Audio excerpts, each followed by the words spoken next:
kalau teman-teman tahu Barcelona, tim bola, itu koperasi. Jadi unit usahanya sudah ditentukan. Nah, beda dengan koperasi-koperasi yang pada umumnya apa? Koperasi Merah Putih ini. Ini sejarah loh, kapan lagi negara ini membentuk koperasi sebanyak ini, kayaknya di negara lain juga tidak ada yang serentak 80.000 ini. Ya namanya usaha, pasti kan ada beruntung dan ada rugi. Ini kalau rugi nih Mas Gali, kalau rugi siapa yang nanggung kalau rugi nih? Go podcast, gak ngomong. Go podcast, gak ngomong. Go podcast, gak ngomong.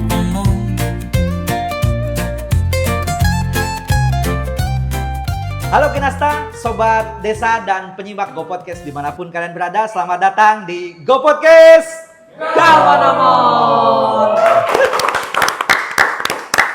Ya, kali ini kita akan ngobrol sesuatu yang mungkin terasa asing bagi Gen Z, mungkin dibilang jadul, tetapi yakinlah pasca mendengarkan podcast ini tidak akan merasakan jadul lagi. Karena kita akan membahasnya dengan ahlinya langsung, terkait dengan koperasi, dengan semangat dari desa, oleh desa, dan untuk Indonesia. Kita akan bahas Koperasi Desa Merah Putih. Gagasan ini adalah gagasan murni dari Presiden Prabowo Subianto, di mana Pak Presiden menginginkan kesejahteraan itu berawal dari desa-desa yang tersebar lebih dari 80.000 yang ada di pelosok dari Sabang sampai Merauke. Untuk itu kita akan bahas langsung dari Info A1, orang Kementerian Koperasi. Nah ini tangan kanan dan tangan kirinya Pak Menteri katanya. Nggak tahu benar atau tidak begitu ya. Selamat datang Mas Gali.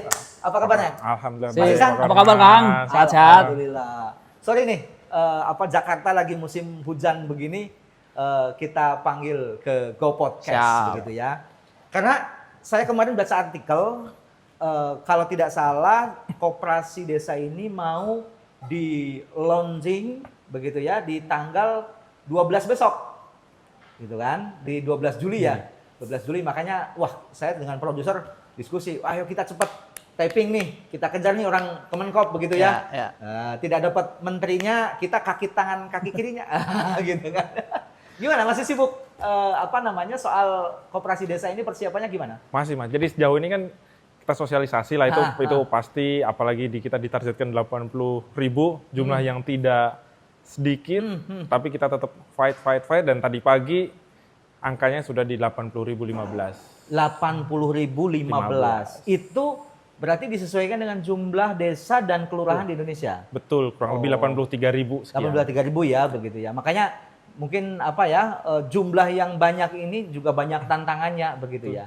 Apa saja yang dipersiapkan untuk supaya program ini bisa berjalan begitu ya? Karena kan tidak mudah. Ada 80.000 unit begitu ya dengan banyak orang yang terlibat di dalamnya. Betul. Begitu. Nah, terutama yang kita siapkan pertama kita dari sosialisasi dulu ya. Dari sosialisasi gimana memperkenalkan koperasi ini dulu. Kemudian kalau sudah kenal bagaimana cara membentuknya, bagaimana kelembagaannya. Terus yang ketiga, usahanya nanti apa saja. Kemudian yang terakhir yang tidak kalah penting adalah bagaimana SDM-nya nih.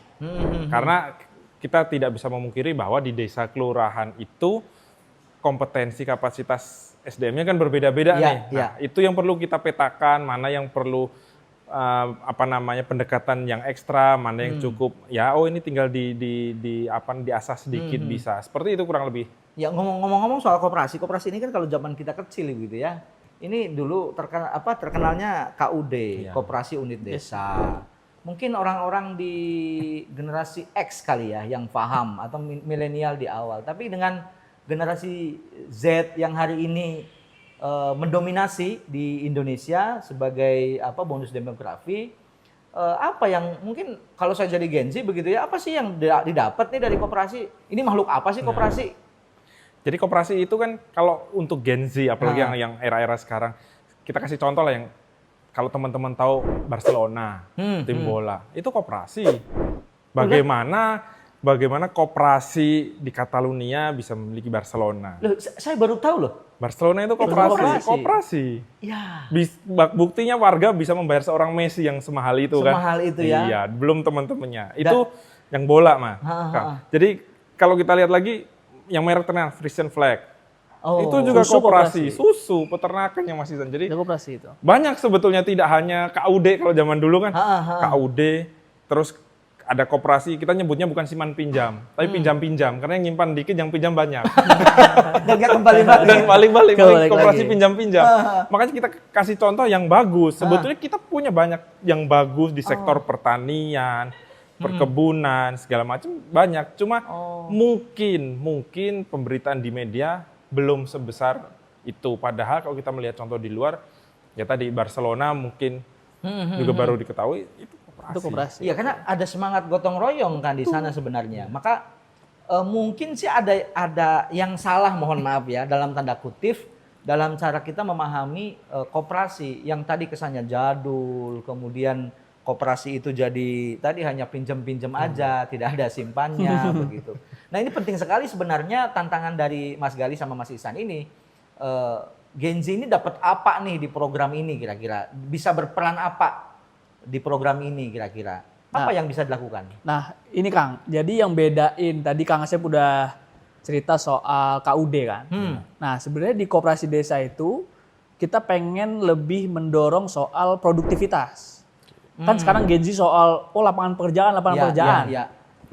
Sebenarnya yang sudah disusun pemerintah itu, koperasi desa itu dan kelurahan itu ada beberapa unit gerai gitu ya. Beberapa unit gerai soal sembako, di situ ada klinik, ada apotek, ada cold storage, kemudian ada kantor, kemudian ada logistik dan plus ya, tambah unit-unit usaha yang sesuai dengan wilayahnya masing-masing.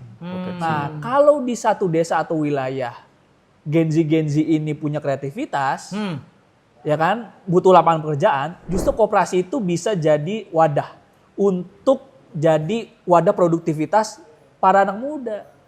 Gitu. Jadi itu sebagai sebuah instrumen buat anak muda. Jadi unit usahanya sudah ditentukan? Sudah ditentukan, ada 6 Nah, plus apa saja tuh?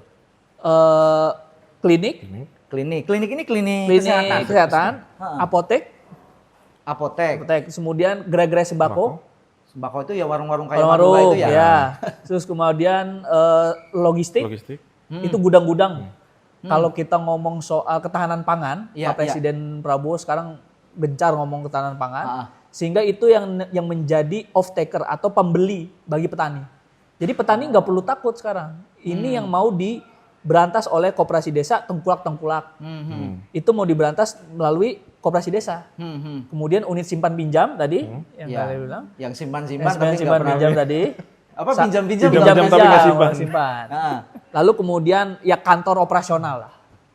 Kantor operasional plus satunya itu adalah unit usaha yang sesuai dengan potensi masing-masing. Potensi masing-masing begitu ya. Misal kalau di situ potensinya tekstil, bisa tekstil, industri kreatif begitu ya. Atau kalau di kampung saya ada anyaman tuh. Boleh banget. Anyaman, Boleh. kemudian ya apa kerajinan golok, Golok, ya, boleh. bisa jadi ini ya. Nah kalau Gen Z kan kesan apa namanya dekatnya dengan industri kreatif ya. Itu bisa nggak masuk di? Bisa banget, bisa Kang. Jadi justru itu kita membuka lahan, membuka peluang bagi Gen Z ini untuk jadi pengurus, ya kan? Terus kemudian menggerakkan ekonominya. Kalau nggak bisa jadi pengurus nggak apa-apa, tapi jadi anggota. Jadi anggota punya unit usaha, gitu. Jadi ini kayak anak perusahaan dari koperasi apa? Kan sebenarnya koperasi nggak jadul-jadul banget sebenarnya. Sebenarnya kalau Gen Z ngeliat ada satu perusahaan, bikin anak perusahaan, ya unit-unit usaha ini juga sama. Bikin anak usaha, salah satunya industri kreatif. Berapa orang yang terlibat dalam pengelolaan Mas Gali? Kalau di pengelolaan begini, jadi sebetulnya yang penting jumlah ganjil untuk pengurus itu ganjil, pengawas ganjil. Nah, untuk pengelola kita serahkan kepada pengurus dan anggota nanti untuk pemilihannya seperti apa. Nah, yang paling penting tadi yang dari Mas Ihsan sampaikan, ini kan banyak nih usahanya nih Mas. Yang pasti adalah harus profesional dan kompeten. Nah, Makanya kemarin di awal kita mendorong anak-anak muda Muda. nih, syukur-syukur ada yang bahasanya dulu sarjana pulang kampung lah, sarjana bangun desa, kata-kata gitu. Iya, Nah, iya, kenapa tidak membangun di situ kan sektor kreatif ada, Pariwisata ada, dan apapun sebenarnya sudah kita persilakan sesuai potensi desa tadi. Nah gini, kan mohon maaf ya, sorry to say ini. Ya. Kalau di desa kadang itu tadi faktor kedekatan. Ini yang jadi pengurus biasanya orang-orang yang dekat dengan kepala desa, dengan perangkat begitu. Seberapa terbuka bagi misalnya ini seorang yang anaknya petani, Gen Z gitu ya, bisa gabung di situ. Ada nggak role dari pemerintah pusat terkait dengan keterbukaan ini? Nah, kalau dari kita tadi terkait pengurus pengawas misalnya, itu kan takutnya ada kolusi segala macam. Nah, kita sudah membatasi itu, tidak boleh ada hubungan semendak misalnya. Kita sudah mengatur itu dan ada kriteria misalnya memang harus profesional segala macam. Itu sudah kita kunci di situ karena kemarin Pak Menteri juga memberikan statement ya kalau ketahuan semendak misalnya berarti ya kita batalkan koperasinya atau hubungan disusun. saudara, maksudnya hubungan saudara. Itu harus disusun ulang seperti itu. Kita untuk menghindari itu kita pengen jadi ini profesional nih, betul-betul menjadi usaha, wirausaha untuk perekonomian masyarakat di desa itu. Iya, jadi karena tadi kadang kepercayaan diri ya dari Gen Z yang harus dibangun, apalagi tadi dengan koperasi, kadang sesuatu hal yang tidak diketahui, apalagi di kesannya jadul begitu ya. Tapi saya tadi menarik juga tuh, ternyata ada klub sebesar Barcelona itu basisnya dari koperasi begitu ya. Maka apa yang dicita-citakan Pak Presiden sebenarnya bukan hal yang muluk-muluk. Dan sebenarnya realistis kan? Realistis bagaimana membangun perekonomian dari desa begitu ya dengan koperasi ini. Nah, yang penting juga Kang, jadi kompetensi itu juga dibangun oleh kita di pemerintah juga memikirkan hal itu.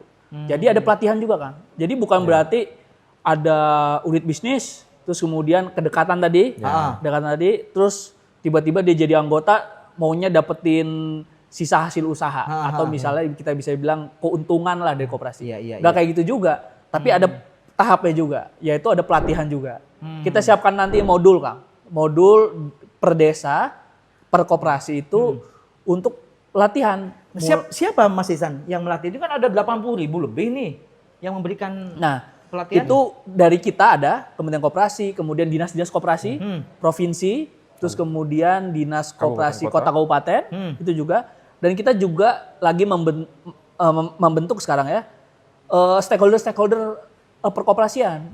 Misalnya masih kampus-kampus kan punya koperasi. Betul. Ada koperasi mahasiswa. Koperasi mahasiswa itu bisa, ya kan? Terus sekarang kita juga lagi menyusun lah ya, bagaimana sarjana-sarjana itu bisa ikut serta dalam pelatihan-pelatihan perkoperasian. Jangan lupa Kang Asep, kita tuh punya universitas khusus koperasi sebenarnya. Di mana itu? Ada di Jawa Barat. Namanya IKOPIN. Bandung. Wah, ini orang Bandung langsung komen ini. Orang Bandung. Bandung no aing gitu ya. Oh, ada yang khusus koperasi. Jadi kita tuh sebenarnya bukan cuma top down gitu dari pemerintah itu salah ya. Anggapan-anggapan top down itu justru kita memberdayakan stakeholder koperasi.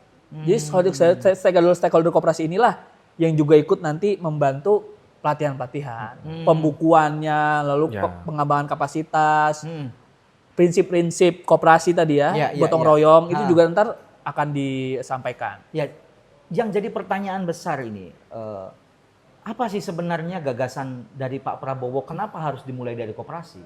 Nah, koperasi itu kan kebersamaan nih. Kebersamaan, gotong royong. Kepemilikannya yang ini yang berbeda dengan badan usaha lainnya. One man, one vote. Modalnya mau berapapun modalnya tetap satu suara, berbeda dengan misalnya dengan PT atau segala macam. Kenapa koperasi? Karena gotong royongnya tadi kebersamaan, ada kepedulian bersama nih, mulai dari pengawasannya, menjalankannya, tadi modalnya, kemudian nanti hasilnya juga oleh masyarakat, oleh anggota itu sendiri. Maka dari kebersamaan itu, makanya tadi kita memberikan contoh kayak Frisian Flag Barcelona. Buktinya dengan kebersamaan bisa sebesar itu. Cuma ya tadi tantangannya juga, tadi juga disampaikan Mas Ihsan, modul nih kita siapkan nih, kita siapkan. Kemudian nanti siapa melakukan apa, kita siapkan. Yang tidak kalah penting adalah ketika tadi unit bisnisnya banyak, kita juga sudah menyiapkan model bisnisnya. Model bisnisnya sudah kita siapkan nih, nanti kira-kira unit usaha ini untungnya dari mana, kemudian stakeholdernya bagaimana. Kalau di konsep ini misalnya kita ada hexahelixnya lah, siapa melakukan apa, kemudian nanti perannya bagaimana sampai perhitungan. Oh nanti kurang lebih sebulan untungnya sekian, hasilnya dari mana, sudah kita perhitungkan itu. Jadi tinggal ayo. Gitu. Nah, cara ini Mas Gali, menjaga semangat. Ini semangat dari pemerintah pusat kan bagus nih. Sampai ke daerah dengan beragam potensi yang ada. Ini gimana nih supaya kurnya barang dari 80.000 jumlah yang ada dengan semangat yang ada beragam itu kira-kira bagaimana menjaganya? Kita harus dari awal dalam artian pusat dulu nih. Kita menularkan di provinsi, di kabupaten, kota, kemudian di koperasi itu sendiri. Kita dampingin terus. Jadi kita memang secara pendampingan, dan nanti tidak hanya kita tadi seperti Mas Ihsan, banyak nih stakeholder koperasi nih. Nanti itu yang akan mendampingi bersama. Jadi ketika pengawasannya, pendampingannya, terlihat nih ada mitigasi, ini ada mulai timbul sedikit kendala nih, kita masuk situ. Nah, beda dengan koperasi-koperasi yang pada umumnya apa? Koperasi Merah Putih ini. Koperasi Merah Putih dari sisi unit usahanya. Unit usahanya kita lebih banyak nih. Kalau yang sebelum-sebelumnya kan jenisnya hanya ada produsen, konsumen, simpan pinjam, jasa, kurang lebih seperti itu. Nah, kalau ini kan simpan pinjamnya ada, produksinya juga ada. Nanti mungkin karena ada potensi desanya tadi, jasanya ada, konsumennya ada. Jadi lebih kompleks. Karena ini kalau Pak Menteri bilang, ini sejarah loh, kapan lagi negara ini membentuk koperasi sebanyak ini, kayaknya di negara lain juga tidak ada yang serentak 80.000 ini. Ini bisa masuk rekor muri. Nah, betul. Rekor dunia kayaknya. Ya. Ya, Koperasi Merah Putih. Iya. Nah, ini Gen Z udah tahu nih. Kameramen kita kebetulan gimana? Boleh. Bagaimana mengembangkan Koperasi Merah Putih di bagian lokasi yang istilahnya bagian timur, yang jauh dari pusat, sangat jauh. Nah, itu apakah memang harus ada per desa atau misalkan bisa digabung nih desa A sampai desa D, misalkan jadiin satu koperasi atau gimana? Sebenarnya koperasi desa itu tidak saklek harus satu desa punya unit gitu Punya ya. satu koperasi. Punya satu koperasi. Nah. Yang paling penting adalah skala ekonominya. Jadi kalau satu desa skala ekonominya nggak cukup, itu dia satu koperasi desa terdiri dari beberapa desa juga sebenarnya aman, nggak apa-apa. Itu tinggal nanti kesepakatan antar kepala desa. Nah itu yang memang saat ini untuk berjalannya koperasi desa belum banyak, betul, apalagi khususnya di wilayah timur ya. Tapi skema itu dimungkinkan. Jadi nggak serta-merta saat kalau misalnya wilayah timur kan jauh-jauh gitu kan, malah jadi nggak efisien. Kalau misalnya satu desa, satu koperasi gitu. Justru misalnya ada mungkin kecamatan gitu ya, yang membuat koperasi membawahi beberapa desa. Itu dimungkinkan. Memang dimungkinkan lah. Sampai detik ini berarti sudah terbentuk di 80.000 itu? Di 80.015 itu sudah terbentuk melalui yang namanya musyawarah desa khusus. Makanya tadi yang disampaikan Mas Ihsan, kalau top down ya sebetulnya tidak pas juga top down. Karena memang dibentuknya dari bawah, ada namanya musyawarah desa. Betul. Musyawarah desa itu untuk mensepakati nanti modal awalnya berapa, siapa yang nanti calon pengurusnya siapa, unit usaha kita mau apa. Jadi bisa, kemudian menyambung tadi Mas Ihsan, sangat dimungkinkan digabung. Nah ini didukung juga nih, kita juga sudah menerbitkan surat edaran. Kalau desanya warganya kurang dari 500 warga dewasa, itu bisa digabung. Nah, tadi untuk mengantisipasi di timur itu kalau dibicara luas, tapi orangnya nggak banyak. Betul. Ya, itu digabung. Cuma ada kendalanya nih, Kang.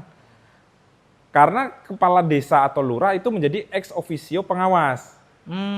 Dan jumlahnya harus ganjil. Jumlahnya ganjil. Siapa aja berarti kepala desa? Nah, yang dua ini ditunjuk nanti di forum, di RAT. Nah, misalnya dua digabung, nah nanti siapa yang mau jadi ketua nih, ketua pengawas?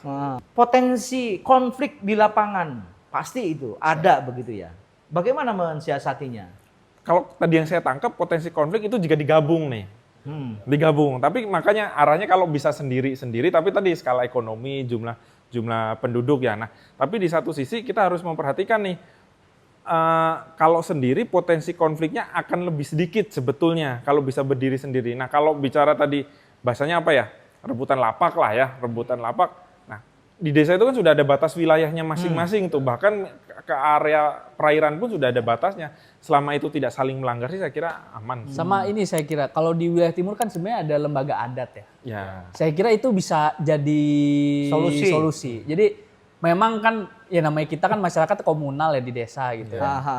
Yang satu desa satu koperasi aja kita juga memahami lah, pasti ada potensi itulah. Apalagi ini kan unit bisnis baru, ya kan ada potensi ekonomi, ada beberapa penyesuaian pasti. Nah justru itulah jadi lembaga desa, lembaga adat atau lembaga masyarakat di desa itu yang sebenarnya kita bisa pakai sebagai ya resolusi konflik lah gitu, bahwa kesepakatan, konsensus. Koperasi desa itu dibentuk dari musyawarah.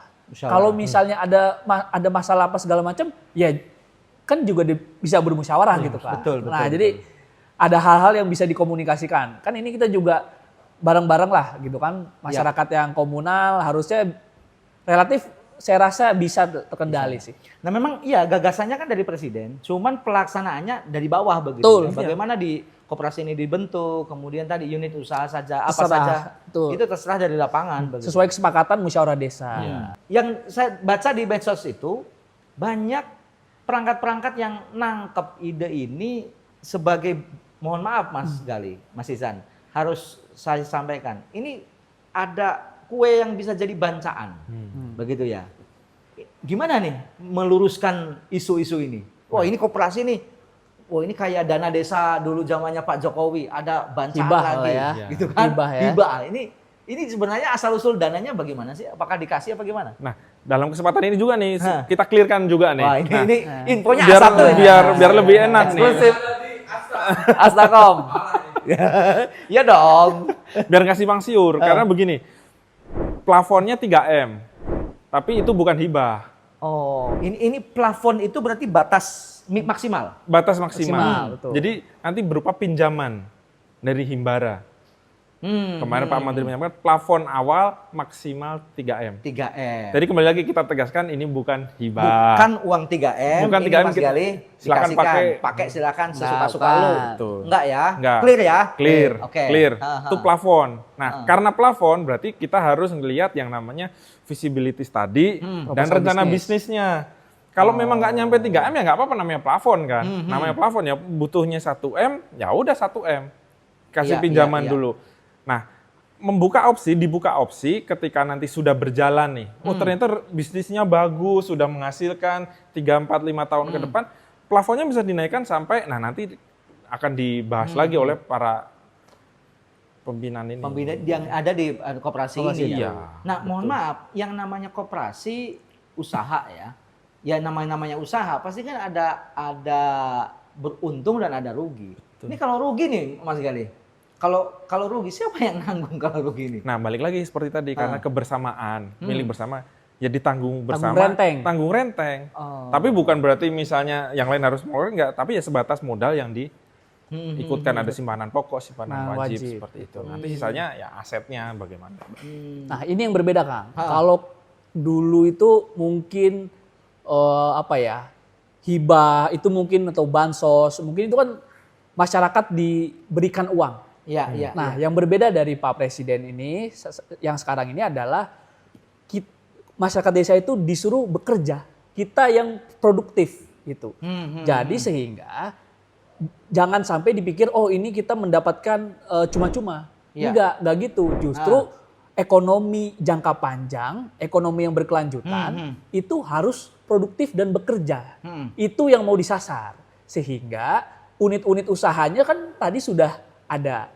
Silahkan diputar uangnya di situ. Jadi ini kalau bansos atau sekedar hibah lenyap itu. Nanti akan dipakai untuk macam-macam kan. Iya. Gitu. Sedangkan kalau koperasi unit usahanya jalan, roda ekonomi di desa itu berputar. Iya. Makanya ini Mas Isan, Mas Gali, kemarin ini anak-anak ini fotografer, videografer kita, kalau ini hibah pada mau resign dari sini, mau jadi perangkat desa semua ini. Mereka karena tadi tahu 3 miliar nih Kang, begitu kan? Mas Gali, Mas Isan, plafon yang diberikan kan 3M, ya kan? Koperasi desa didorong untuk usaha. Apa yang bisa jaminan ini tidak mati suri nih, koperasi ini? Nah, secara 100% belum ada nih untuk jaminan ke arah situ. Karena Tetapi memang belum ada ya? iya, belum. Tetapi kita dari sisi pemerintah kita memastikan melalui tadi kita sudah menyiapkan model bisnisnya, menyiapkan pendampingannya, kemudian nanti stakeholdernya siapa yang akan masuk di situ. Kita bantu dari sisi itu. Ibaratnya tadi Mas Ihsan sampaikan juga. Arahnya kan pinjaman bukan hibah. Jadi misalnya kalau kita ibarat orang mancing mau nyari ikan, kita kasih kailnya aja, jangan dikasih ikannya. Jangan dikasih ikannya. Biar gimana teknikmu mancing gimana, Betul. meramu pakannya bagaimana. Jadi arahnya ke situ. Kita untuk meminimalisir itu. Yang paling penting pendampingannya ini kita usahakan tepat sasaran. Tidak hanya kita tentunya, banyak stakeholder tadi. Ya dari dinas di provinsi, kabupaten kota, kementerian lain, mungkin ada BUMN, swasta, segala macam itu bisa masuk. Ada beberapa daerah yang tidak familiar dengan istilah koperasi, juga kita melakukan pendampingan. Sebenarnya bukan cuma pendampingan kan, nggak sekali. Kita sosialisasi pun terus, terus. Karena bagaimanapun juga kalau ini kebijakan top down kan nggak bisa. Ini harus bottom up dari bawah ke atas. Ya, Nah sehingga yang kita mau tularkan dulu, kita nggak muluk-muluk nih. Kalau misalnya ada wilayah yang memang belum terbiasa atau belum familiar atau misalnya penerimaan terhadap koperasinya itu juga rendah, oke kita fokus ke sosialisasi dulu. Nggak langsung kita gas harus serentak. 12 Juli tidak. Tidak. Bahwa pikiran kita 80.000 koperasi, oke kita coba dulu. Kita coba dulu pelan-pelan. Dan yang terpenting adalah prinsip koperasinya jalan, yaitu adalah musyawarah desa. Musyawarah desa. Kalaupun memang belum bisa koperasi desanya dirasa masyarakat belum cukup, oke nggak apa-apa. Tapi kita tetap melakukan sosialisasi. Terus kita juga dan yang paling penting adalah mendengar ke desa-desa. Desa itu kebutuhannya apa? Jadi kan biasanya kalau kita mikir sosialisasi, sosialisasi dari pemerintah ke masyarakat. Tapi yang luput dari yang masyarakat terima adalah justru pemerintah juga mendengar. Kebutuhan masyarakat nih apa? Yang dari desa itu. Sehingga pada saat nanti ada kebutuhan dari masyarakat apa, pemerintah kita Kementerian Koperasi itu masuk ke dalam Satgas ya. Satgas percepatan pembentukan koperasi desa itu juga melihat satu potensi wilayah, kira-kira ini kalau masuk ke koperasinya apa? Yang dibutuhkan kompetensi SDM-nya apa? Sehingga bukan cuma sosialisasi dari atas ke bawah tapi juga mendengar masukan-masukan dari masyarakat. Soal pendampingan itu memang sebenarnya tidak hanya di timur sih menurut saya. Saya sepakat. Jadi jangankan di timur, di semua desa saya yakin ada 1-2 orang yang tidak paham. Betul. Dan ini kan harus dipaksa mau tidak mau harus paham. Karena nanti akan mengelola koperasi itu begitu ya. Dan karena sifatnya gotong royong tadi. Oke, jadi gini Kang Asep. Jadi jangan takutlah masyarakat untuk misalnya nggak tahu bahwa kita ada pendampingan. Pertama itu pendampingan pasti jelas kok. Kita udah susun modulnya. Kemudian jangan takut bagi masyarakat yang jadi anggota koperasi, ini duitnya mau dikemanain nih kalau kita udah dapat. Udah dapat. Karena kita bukannya menakut-nakuti nih Kang. Ya. Kita sudah bekerja sama dengan kejaksaan. Kemudian dengan KPK. Ini sekali lagi bukan menakut-nakuti. Tapi ini untuk mendampingi masyarakat-masyarakat di desa, pengurus-pengurus desa, supaya pengelolaannya benar. Tidak disalahgunakan. Tidak disalahgunakan. Kan kita nggak mau kan tadi yang jadul lah atau misalnya ada beberapa berita negatif terkait pengelolaan dana, misalnya bansos atau dana desa segala macam, kita kan nggak pengen. Sehingga kita di Kementerian Koperasi, di Satgas juga, Satgas pemerintah pusat, itu juga menyusun mitigasinya, pengendaliannya, pengawasannya, itu. Jadi kita bener-bener lah gitu, nggak pengen yang tadi hibah, mentang-mentang hibah atau misalnya apa dipakai buat apa, dipakai buat macam-macam gitu, enggak. Udah jelas. Ini adalah plafon pinjaman. Kalau sudah nanti dapat, dan dapatnya itu juga melalui ini Kang, mekanisme due diligence mekanisme dari bank. Jadi juga ini terukur lah, akuntabilitasnya jelas. Dari situ ada pendampingan dari aparat pemerintah. Jadi bisa jadi bank Himbara ini yang tergabung di Himbara ini bisa jadi memberikan pinjaman itu berbeda-beda dari satu desa ke desa yang lain begitu ya.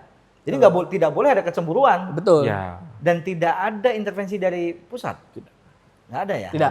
Nggak ada misalnya nih, saya deket nih dengan Mas Ican, Nggak. Mas Gali. Ini desa saya dong gitu kan. Nah, Nggak bisa, nggak bisa. Nggak bisa ya.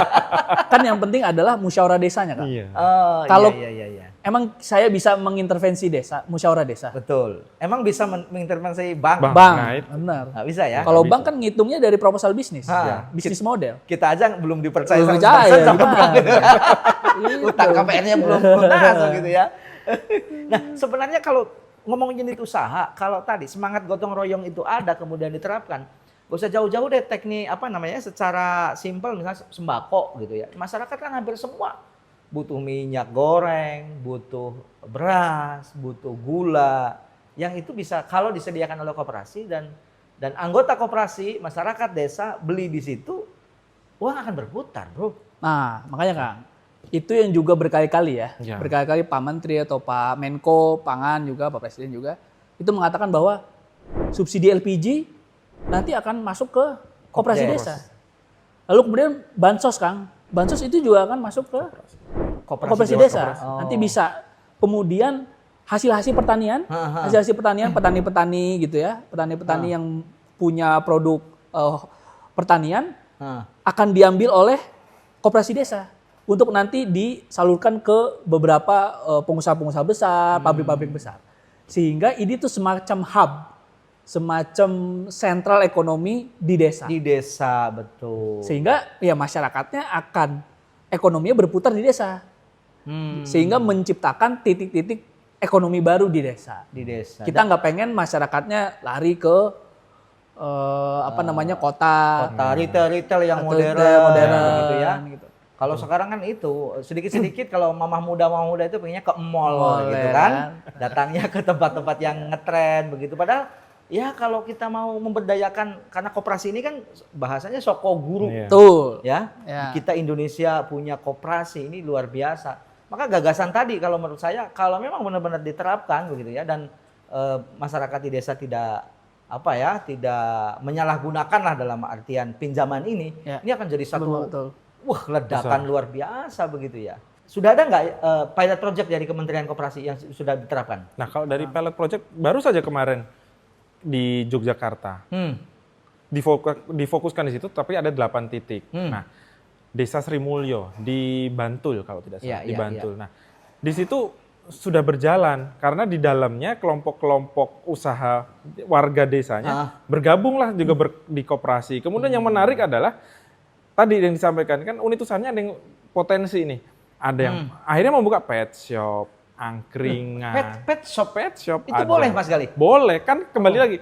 Bagaimana potensinya, bagaimana kebutuhan warga desanya, itu sangat memungkinkan. Apalagi dengan usaha-usaha ini berkoperasi berarti kan modalnya barengan. Iya. Nanti SHU-nya, sisa hasil usahanya juga dapatnya barengan. Jadi berjalan, apalagi di beberapa desa wisata ada, desa kreatif ada. Jadi sebetulnya sangat bisa, apalagi kemarin yang di soft launching oleh Pak Menteri itu sudah cukup bagus, gerainya sudah komplit, berjalan, warga desanya semangat semua, bahkan ketika ditanya Pak Menteri berani menargetkan berapa keuntungannya dalam 1 tahun, menyebutkan 100 kecil, 1M berani nggak?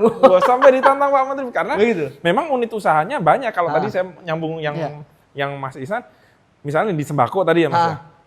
Di sembako kan harapannya tidak hanya gerai sembako itu memenuhi kebutuhan, tidak hanya itu, tetapi dengan harga yang lebih murah. Lebih murah dibanding Kalau toko-toko lain. Toko-toko lain atau dengan yang sebelumnya. Kita kasih contoh begini. Saya juga dari kampung sama, orang tua petani. Harga gabah di petani berapa, nanti berasnya nyampainya sudah berapa. Betul. Nah, gap yang ini nih yang mau dipotong. Termasuk yang barang subsidi saja juga. Misalnya pupuk nih, pupuk bersubsidi nanti juga lewat Kopdes ya, lewat Kopdes. Keluar dari pabrik misalnya, kalau tidak salah kemarin 2.300.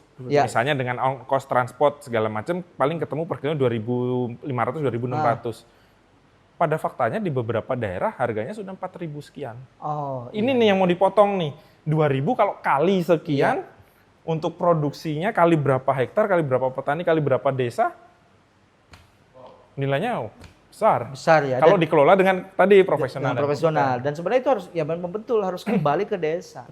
Jangan sampai orang uang di desa nggak seberapa tapi larinya ke kota, gitu kan? Toko-tokonya atau usaha-usahanya milik orang kota, gitu. Jadi untungnya ambil ke kota. Udah nikmati aja orang-orang desa, gitu kan? Iya. Butuh bumbu, butuh apa sehingga di desa bisa jadi sejahtera, bisa jadi makmur begitu ya. Betul. Nah, untuk jangka panjang mungkin ya. Apa sih sebenarnya yang ingin disasar dengan adanya koperasi desa ini? Kalau ditanya disasarnya apa, yang pasti kan kesejahteraan dulu nih, kesejahteraan masyarakat. Kemudian bagi daerah-daerah yang dia masuk ke daerah kemiskinan ekstrim, dia bisa menekan angka kemiskinan ekstrim. Kemudian jangka panjang lagi sebetulnya akan mengarahnya ke volume usaha koperasi ini. Volume usahanya bagaimana kalau dia bisa bagus, usahanya bisa berkembang, kan makin tinggi. Iya. Makin tinggi SHU-nya juga, sisa hasil Hasil usaha yang usahanya. dibagi ke masyarakat makin tinggi, distribusi pendapatannya semakin meningkat, lapangan pekerjaan yang dibuka juga semakin banyak. Tadi yang disampaikan gerainya banyak. Diasumsikan sajalah, kita pakai asumsi, butuh 3 orang aja per gerai. Itu sudah berapa tuh? 20 sekian. Ya. Iya. Kali 80.000 80.000. sudah membuka lapangan pekerjaan. Ya kan kita juga melihat tidak menutup mata banyak yang akhirnya para Gen Z ini saya ke kota aja lah, saya mau kerja. Kenapa nggak di desa? Bisnis lah di situ, kembangkan potensi desamu. Ternyata terbukti kok di beberapa daerah potensi wisata kalau dipegang Karang Taruna itu berjalan bagus kok. Nah, ya, di desa itu kan ada apa namanya? Sudah ada BUMDes nih. Ini posisi koperasi ada BUMDes, UMKM. Ini posisinya di mana nih? Gimana nih? Nah, Gimana? ini Kang, jadi bahwa keberadaan koperasi desa yang jelas ya, pasti tidak akan membunuh BUMDes. Itu sudah pasti. Nah, jadi BUMDes itu sebagai mitra koperasi desa Merah Putih.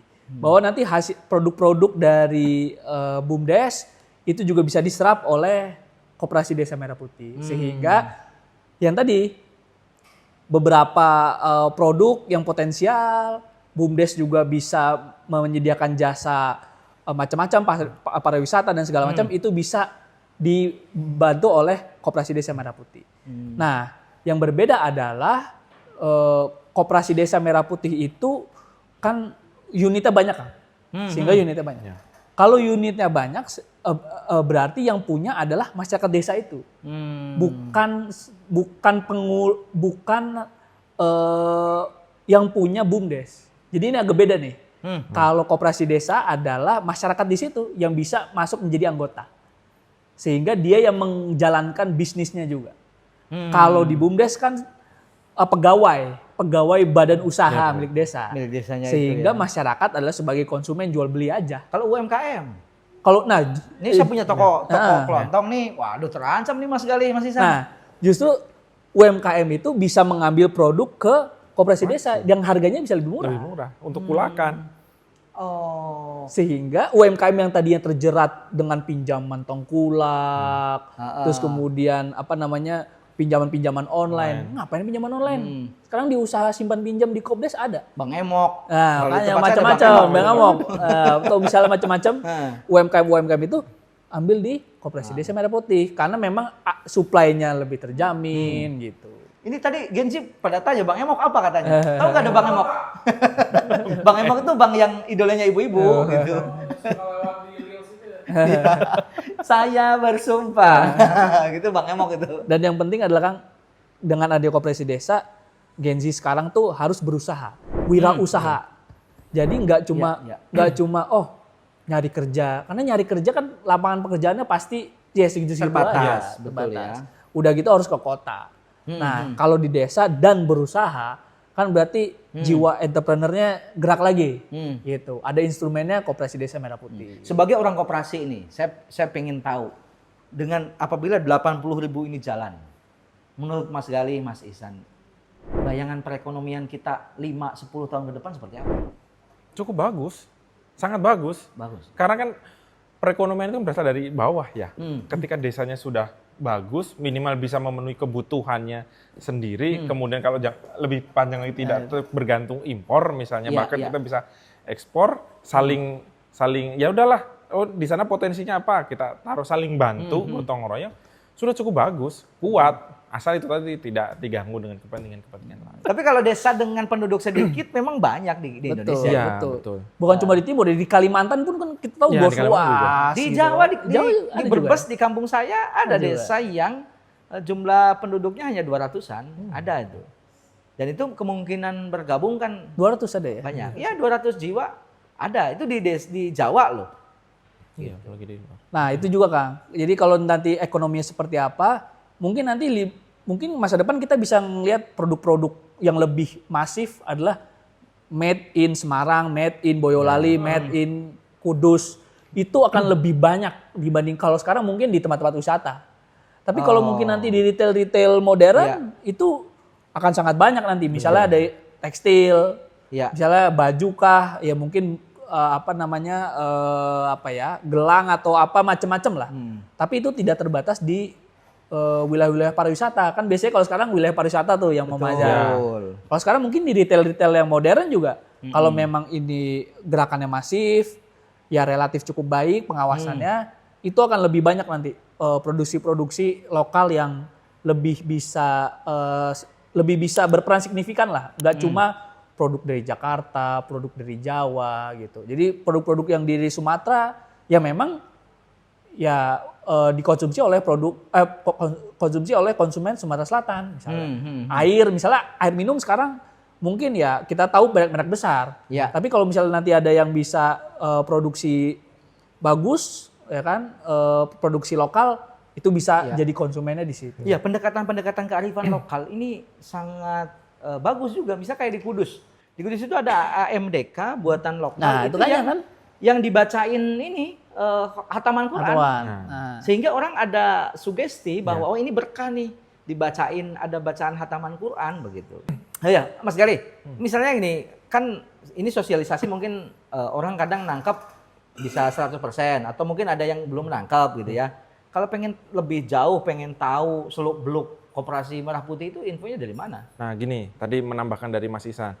Tadi kan kita sudah melakukan sosialisasi nih, masif nih bahkan mau online, offline segala macam ada. Nah untuk para Gen Z nih, cobalah kita buka di kopdesmerahputih.kop.id atau merahputih.kop.id. Nah di situ ada di menu talenta, di situ ada video-video pendek, bahkan ada panduan materinya untuk belajar mulai dari koperasi itu apa.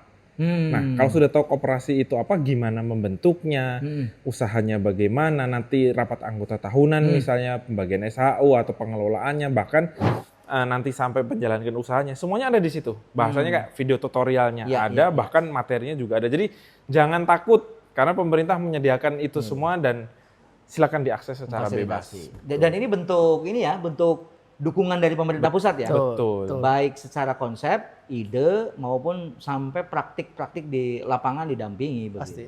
Oke, terima kasih Mas Gali, Mas Ihsan sudah hadir di Go Podcast.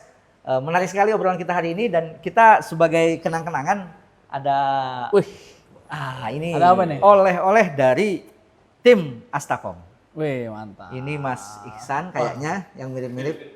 Ini Mas Gali. Terima kasih banyak Kak. Ditunjukin dong ke kamera dong. Ini mantap. karya dari teman-teman fotografer dan videografer kita. Saya kayak Keren, kepala keren, desa keren, begini keren. pakai batik gitu. Iya nih. Saya kembali muda lagi main badminton ya. Mantap. Oke Genasta, obrolan kita sangat menarik tadi terkait dengan koperasi desa. Apa yang sudah disampaikan oleh kedua narasumber tadi, saya yakin bisa menginspirasi kita semua. Dan tetap bagian dari pemuda-pemuda yang bisa membangun desa untuk jadi berdaya. Jangan lupa like, komen, dan subscribe akun YouTube kami. Jadi belibet gua, begitu ya. Dan tetap simak Go Podcast. Go!